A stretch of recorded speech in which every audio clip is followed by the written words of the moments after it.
मेरा नाम नितेश यादव और मेरे सहयोगी अंशु तिवारी, रंजन तिवारी और गोलू, हम कक्षा 12 के छात्र हैं। आज हम आपको उत्तल लेंस की सहायता से उत्तल दर्पण की फोकस दूरी ज्ञात करना बताएंगे। और पीछे मैं राजेश कुमार जो इनकी कमेंट्री करता हूँ, मैं इनको समझाता रहूँगा जैसे जैसे हमको प्रैक्टिकल करना है। अब इसके लिए हमें क्या करना होगा, एक प्रकाशीय बेंच की आवश्यकता होगी, एक उत्तल लेंस की और एक उत्तल दर्पण की, और 2 पिनों की आवश्यकता होगी।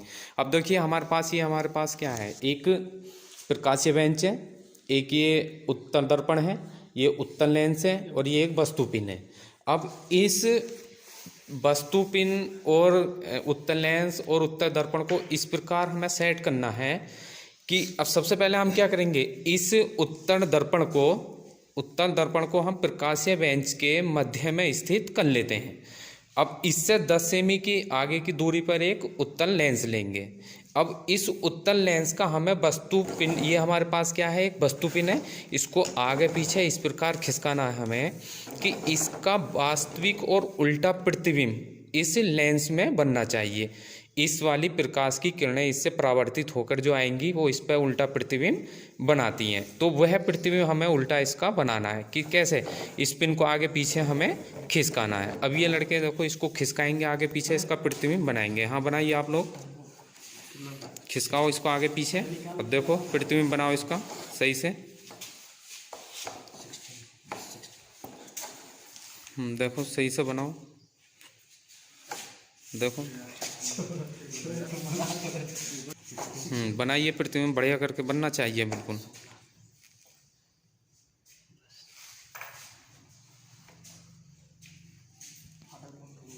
अब देखते हैं इन लोगों ने प्रैक्टिकल प्रतिबिंब बनाया है या नहीं बनाया। प्रतिबिंब बन गया आप लोगों का? हाँ सर, बन गया। देखते हैं अब, देखो साइड से हो।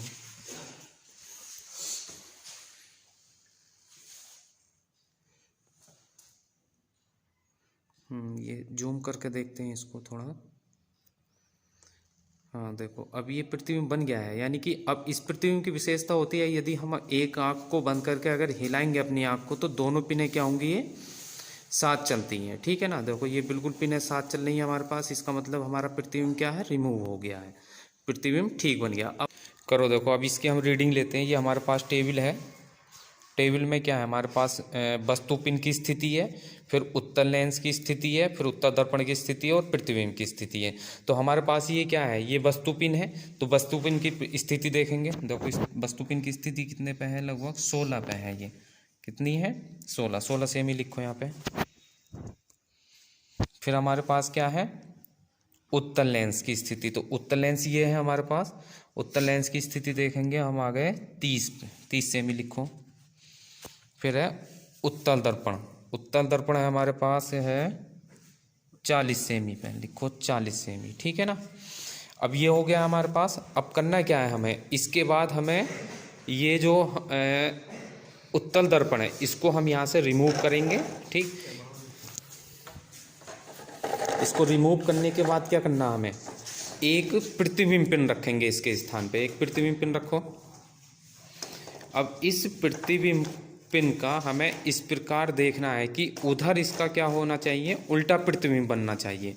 इस प्रतिबिंब को हम क्या करेंगे, आगे पीछे, देखो इस प्रतिबिंब को आगे पीछे हम इस प्रकार खिसकाएंगे कि इसका प्रतिबिंब क्या है, उधर से हमें उल्टा दिखाई देना चाहिए।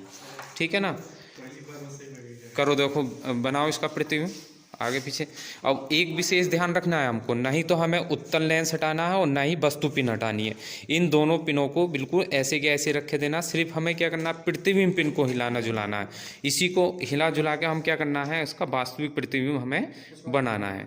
बनाओ उसका, हाँ खिसकाओ ऐसे आगे पीछे कर को।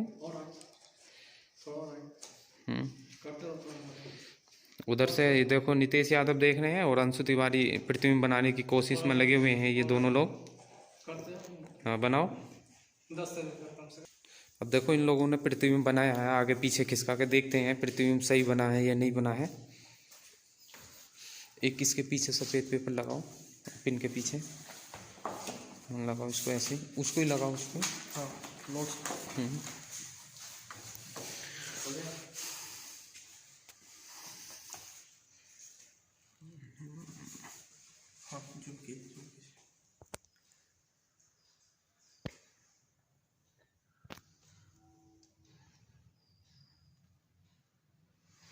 लगभग सही है प्रतिबिंब। देखो अब हम अपनी आँख को हिला रहे हैं तो लगभग दोनों ऊपर नीचे की पिन साथ चल रही हैं, तो इसका मतलब हमारा प्रैक्टिकल क्या हो गया, रिमूव हो गया है, यानी कि ये प्रतिबिंब क्या है, सही बन रहा है। देखो इस प्रतिबिंब की यही विशेषता होती है, यदि हम अपनी एक आँख को बंद करके अगर हिलाएंगे तो ऊपर की पिन और नीचे की पिन क्या होंगी, ये दोनों साथ चलती हैं, बस यही विशेषता होती है।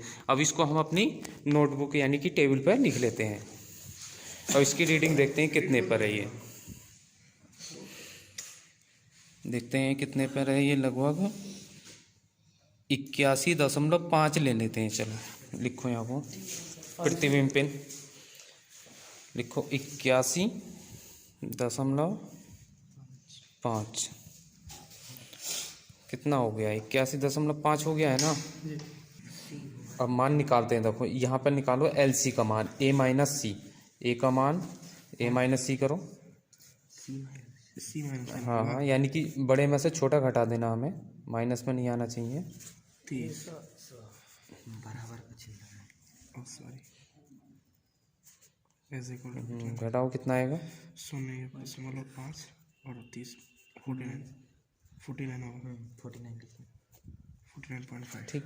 फिर LP का मान निकालो, A माइनस बी करो, A माइनस बी 10, कितना आ जाएगा, 10 आ जाएगा ना। अब फिर क्या करना हमें, LC माइनस LP करो, 49 R का मान निकालो,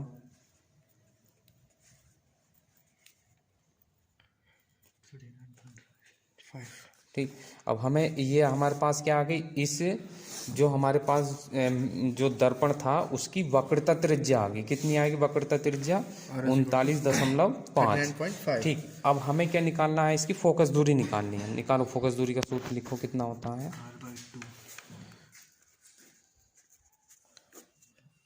R/2 दो भाग दो इसको 2 से, 19.25 कितना आ रहा, 19.25। ठीक है ना। और उसकी लगभग कितनी थी हमारे पास, जो हमारे पास उत्तल दर्पण है उसकी फोकस दूरी लगभग 20 के समथिंग है। अब क्या है, कितनी कम आ रही है, 0.75। तो क्या है, प्रकाशीय बेंच में थोड़ी त्रुटि हो जाती है रीडिंग वगैरह लेने में, तो इसलिए इसकी त्रुटि होती है। इस प्रकार हमने इसमें सीखा है कि उत्तल लेंस से उत्तल दर्पण की फोकस दूरी ज्ञात करना। अब क्या करेंगे, हम इसको लेंस को थोड़ा 10 सेमी आगे खिसकाएंगे और दर्पण को 10 सेमी आगे खिसकाएंगे, फिर इसी तरह हम दूसरा प्रैक्टिकल रीडिंग ले लेंगे। इस प्रकार हमारे पास 3-4 रीडिंग लेंगे, हमारा प्रैक्टिकल क्या होगा, कंप्लीट हो जाएगा।